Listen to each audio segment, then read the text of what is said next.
ঢাকা মাওয়া এক্সপ্রেসওয়েতে মুন্সিগঞ্জের মাওয়া প্রান্তের পদ্মা সেতুর টোল প্লাজার কাছে ডিবি সেজে ডাকাতির চেষ্টাকালে গোয়েন্দা পুলিশের তৎপরতায় ডাকাত দলের ৬ সদস্যকে আটক করেছে পুলিশ। আটক ৬ ডাকাত আইনশৃঙ্খলা বাহিনীর পুলিশ ও সেনাবাহিনীর অবসরপ্রাপ্ত ও চাকরিচ্যুত সদস্য বলে জানিয়েছে পুলিশ।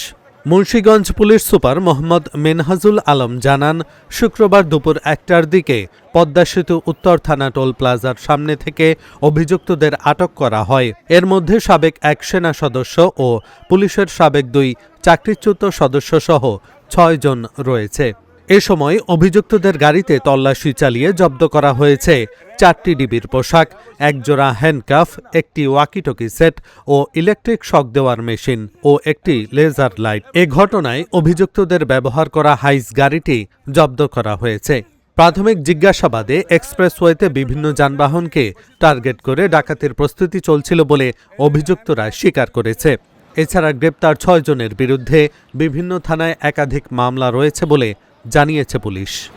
গতকাল আমাদের ডিবি ইন্সপেক্টর মহিদুল ইসলামের নেতৃত্বে ডিবির একটি টিম পদ্মা সেতু উত্তর থানাধীন মেদিনী মণ্ডল শাখিনস্থ উত্তর টোল প্লাজায় একটা চেকপোস্ট পরিচালনা করে। তো তখন সেখান দিয়ে সিলভার রঙের হাইয়েজ একটা গাড়ি দ্রুত গতিতে যাচ্ছিল। এই গাড়িটা দেখে সন্দেহ হয়, গাড়িটা থামাতে সক্ষম হয়। তখন গাড়িটার ভিতরে বাম পাশে ড্রাইভারের বাম পাশে একজন ব্যক্তি ছিল, সেই ব্যক্তির হাতে ওয়াকিটকি ছিল এবং সে নিজেকে ডিবির পরিচয় দিচ্ছিল। তো আমাদের যে ডিবির টিম, সেই ডিবির টিম তাদের পরিচয় পূর্ণাঙ্গ জানার চেষ্টা করে। তখন এক পর্যায়ে তারা গাড়িটা থামিয়ে গাড়ির জানালা দিয়ে বের হওয়ার জন্য চেষ্টা করে। আমাদের লোকজন এই সবাইকে আটক করে, ৬ জন লোককে আটক করে। ৬ জন লোক আটক করলে তাদের কাছ থেকে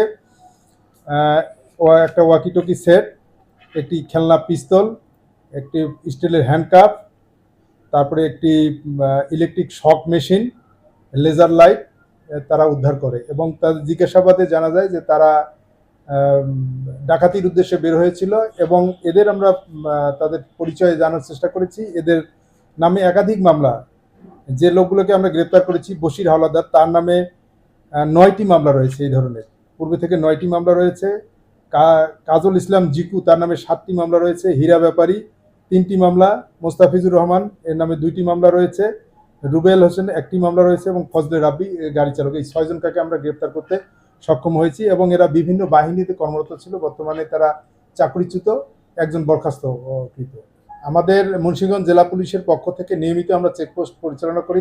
তাছাড়াও আমাদের গোয়েন্দা কার্যক্রম অব্যাহত আছে। আমরা কিন্তু গত মাসে দেখেছেন, গত মাসেও কিন্তু আমরা 146 ভরি সোনা যে ডাকাতি হয়েছিল, সেই ডাকাতির আসামিকে আমরা গ্রেপ্তার করতে সক্ষম হয়েছি এবং আমরা সোনা উদ্ধার করতে সক্ষম হয়েছি।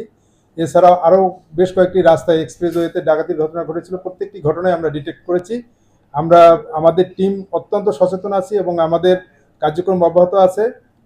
অপরাধী যেই হোক না কেন তাদেরকে আমরা আইনের আওতায় আনবই।